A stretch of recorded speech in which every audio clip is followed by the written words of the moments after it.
और बहुत ही सही कहानी है, जो कि एक गरीब व्यक्ति की गरीबी से पढ़कर आसमां तक पहुंचने की बुलंदी की कहानी है।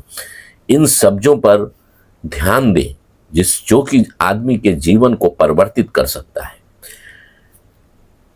आदमी का नाम है आनंद कुमार, जो कि कूड़े से करोड़पति तक।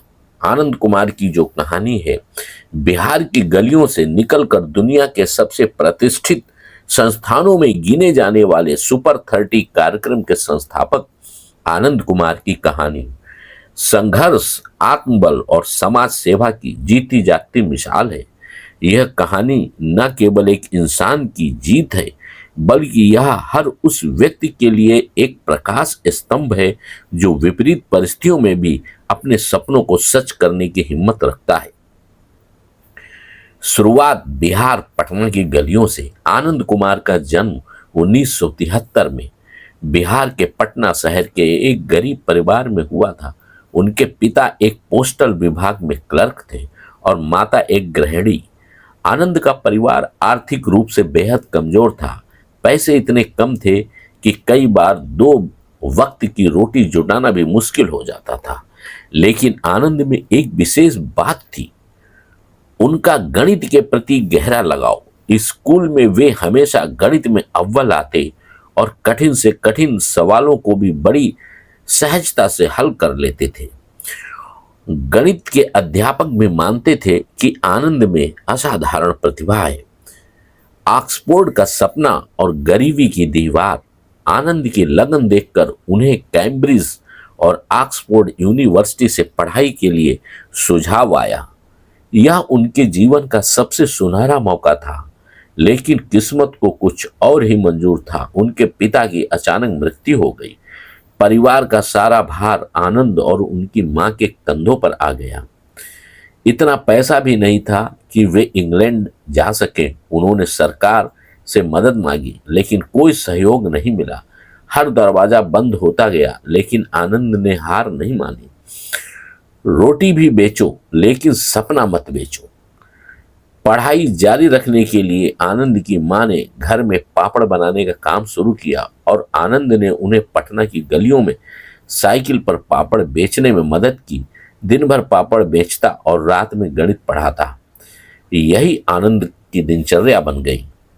वे पटना विश्वविद्यालय से गणित में स्नातक की पढ़ाई करने लगे और साथ ही साथ रिसर्च भी करते रहे। गणित की कई थ्योरीज पर उन्होंने लेख लिखे जो अंतरराष्ट्रीय जर्नलों में प्रकाशित हुए।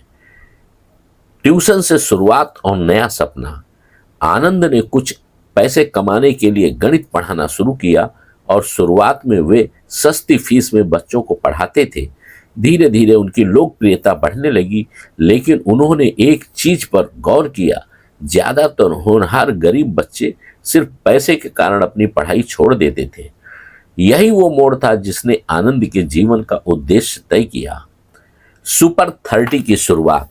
साल 2002 में उन्होंने सुपर 30 नामक एक अनूठी पहल की शुरुआत की। इसका उद्देश्य था हर साल 30 गरीब लेकिन मेधावी छात्रों को मुफ्त में आईआईटी की तैयारी करवाना। न कोचिंग फीस, न किताबों का खर्च, न रहने और खाने का खर्च, सब कुछ आनंद खुद उठाते थे। इस काम के लिए उन्होंने एक छोटा सा मकान किराए पर लिया और उसे ही क्लासरूम और हॉस्टल बना दिया। आनंद खुद पढ़ाते, खाना बनाते और छात्रों के साथ रहते थे। पहली सफलता। पहले साल में ही सुपर 30 के 30 में से 18 छात्र आईआईटी में चयनित हो गए। यह एक धमाकेदार शुरुआत थी। अगले सालों में ये संख्या और बढ़ती गई। कभी 28, कभी 30 में से 30। पूरी दुनिया में सुपर 30 की चर्चा होने लगी। अखबार, टीवी, डॉक्यूमेंट्रीज, सब जगह आनंद कुमार की तारीफ होने लगी। Time magazine, New York time, discovery channel, सबने उनके कार्य को दिखाया। खतरनाक राहें और धमकियां। सफलता के साथ साथ दुश्मन भी बढ़ने लगे।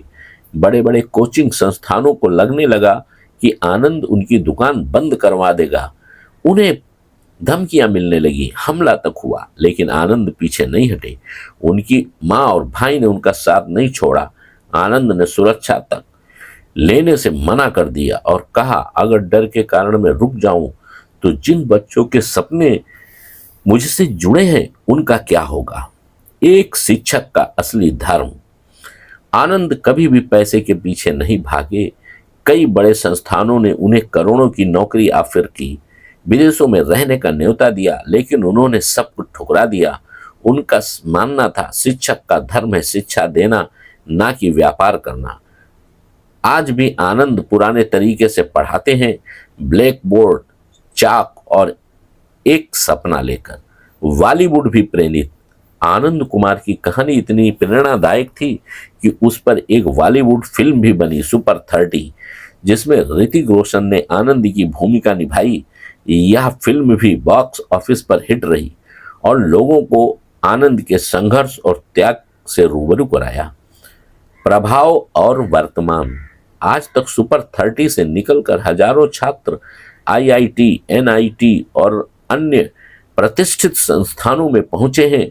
कई छात्र आज अमेरिका, जर्मनी, जापान जैसे देशों में वैज्ञानिक हैं, इंजीनियर हैं, प्रोफेसर हैं और सबसे खास बात, वे अपने समाज को कुछ लौटाने की कोशिश कर रहे हैं। आखिर में आनंद कुमार की कहानी हमें सिखाती है कि सपने देखने का हक हर किसी को है, चाहे वो किसी भी परिस्थिति में क्यों ना हो।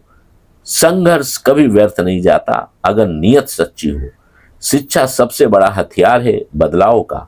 एक व्यक्ति भी दुनिया बदल सकता है बशर्ते उसमें जुनून हो। उदाहरण, जिंदगी की सबसे बड़ी खूबसूरती यह है कि अगर आप सच्चे दिल से किसी को कुछ देने की कोशिश करो तो खुदा भी आपकी मदद करता है। Thank you. ये कहानी आप लोग दिल से अपने जीवन में उतारें और वीडियो को लाइक करें, सब्सक्राइब करें, आइकॉन का बेल दाबें। प्लीज़ इसको भी भूलने की कोशिश ना करें, क्योंकि ये करने से हम डायरेक्ट आपके करीब होते हैं और कोई भी कहानी आती है तो वो आपके लिए हम सबसे पहले ही भेजते हैं। Thank you all.